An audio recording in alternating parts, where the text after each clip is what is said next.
Carolyn Holzman, and this is Confessions of an SEO. I'd like to thank Ahrefs for being the sponsor of this episode. Confessions is a short-form chat about anything and everything in SEO, from specifics to mindset. Expect very plain talk, not a lot of engineering mumbo-jumbo, and for our time together to be somewhere around 15 minutes. And yes, sometimes I get on a soapbox and preach. Welcome to Season 5, Episode 24 of Confessions of an SEO, the second and perhaps the most mountainy of this year's mountain editions of the summer. An experience that is emerging in nature and the concept of competition and decisions we make for all of our businesses and careers. Whoa. Well, last week's episode, if you haven't already listened, is questioning whether or not being a well-known, perhaps even celebrity SEO inherently brings responsibility to our industry. It's called I'm Kind of a Big Deal, and it's about Neil Patel and what's going on between him and a previous client who's alleging some outrageous claims of what they would charge for services. Okay. Like I said, this episode is sponsored by Ahrefs, and one thing I have discovered is that they offer a certification exam process where you can take your Ahrefs knowledge and create a very tangible credential that can be understood in the marketplace, whether you're an independent SEO or a way to move up and demonstrate specific SEO analysis skills within your company. So it's a way, I guess, you prove your Ahrefs experience, you stand out in a competitive job market, and expand your professional network. Check it out. Since I've been on the road, I've been inundated with questions from groups and the people I've been around these past couple of weeks about what AI impact has had on SEO. And some asked what I was seeing, and some even were asking, what are some aspects of this that would make sense for them to invest in? I'm not a financial advisor or anything, but I did find it interesting that in this phase of this technology disruption, in a typical American fashion, everybody's thinking, how can I get in on this? Now, late in 2024, we learned that Meta, the parent company of Facebook, announced a request for proposals. In the vernacular, that's an RFP for nuclear energy developers in the U.S., seeking, and they call this a 1 to 4 gigawatt nuclear generation, energy generation. And they want it to be delivered somewhat in the early 2030s. But what are they really getting bids for? It's like I just thought, well, okay, now's as good a time to find out. I guess we're all going to be wondering what this is. But basically, a 1 to 4 GW, that's, again, the official term for it. It means basically producing power plants that can do between 1 to 4 gigawatts of electricity. And I understand one singular nuclear reactor can typically generate about 1 gigawatt of power. So it looks like the capacity they want to have can be covered by 1 to 4 new nuclear reactors. So how many proposals do you think that they've received? It just the end of last year, we're halfway through 2025. Well, Meta has confirmed receipt of over 50 qualified submissions through this process. Now, these submissions come from different nuclear ecosystem participants, right? So it goes from utilities to actual developers and technology manufacturers. So everybody's kind of working to get in on this. And also, for good measure, Meta entered into a 20-year power purchase agreement with Constellation Energy. So they're going to buy nuclear energy from this clean energy center in Illinois.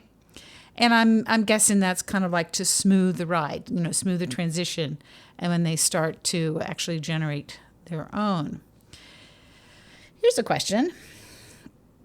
Did you ever think that when we first kind of were introduced to AI and the potential of AI, that we'd be talking about nuclear power because AI requires so much power to run it and do what it does? I used to think SEO would never contain, I should say, a life or death circumstance. But I'm not so sure anymore. Back in 1986, I was in England during the Chernobyl incident, and so there were some feelings about that. And I'm sure there are tons of people that say nuclear power is cleaner and safer now. But there really is no denying that we are moving in this direction, and nuclear power is an answer, that it's going to lead to an increase in the amount of nuclear waste that has to go somewhere. Well, did you know? I did not know, but I'm going to tell you now. There's currently no permanent disposal site for high-level radioactive waste in the United States. I'm not trying to be an alarmist, but I sure hope we're not risking our planet so we can create topical maps for $15. That being said, solutions rarely arrive with a neat label saying, "This fixes problem X." They emerge seemingly from one context and reveal a broader value through unexpected ways to use it or apply it and consequences. I think back, my dad was a mechanic. I think I've said that before, in his sort of second career. And so it was the catalytic converter we would discuss at the dinner table. And it's a perfect example of this sort of indirect problem solving, because engineers weren't sitting around in 1973. And those of you who weren't there, there was an energy crisis going on, and it had to do with oil production. And so, but these engineers working on the catalytic converter weren't thinking like, how can we help with the oil crisis? They were focused on a much more immediate and something that I guess was more regulatory, of meeting emission standards. But their environmental solution ended up reshaping the automotive industry in ways that anything that touched on, let's say, energy efficiency, fuel chemistry, engine design, and manufacturing processes. So, this pattern of this unexpected solution kind of shows up everywhere in technology and policy. If we look at the internet, we've made our career on something that essentially emerged from military communication. Internet, it transformed things, right? Commerce, education, social interaction, although the jury is probably still out on how well that's going. I look at GPS. I'm one of the ones that used to drive around like a pirate with paper maps. But GPS was developed for navigation. And now it enables everything from ride sharing to agriculture. Even the microwave oven came from radar technology, which, at least in my world at the time, was completely unrelated to cooking. And for all you 30 Rock fans out there, I have one word for you: the trifection oven. But there's something organic about how, over time, solutions find their true application. Here we have an initial problem in which, if we're going to keep going, and it looks like we are in this direction, and AI currently requires huge amounts of energy, which clearly is driving, the point, right? It's really like where we are right now, right? Like, how do we create more energy? But the real impact probably is going to come from all the secondary and tertiary effects that nobody will have anticipated. The ripple effects, that solve problems that people didn't even know they had, or maybe they weren't ready to tackle directly just yet. But before we go getting all romantic and rosy-eyed about it, don't look now.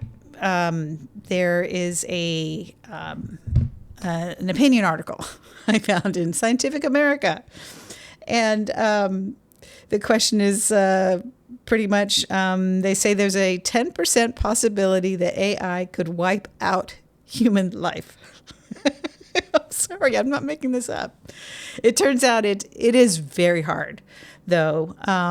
But as they said, not completely out of the realm of possibility for AI to kill us all.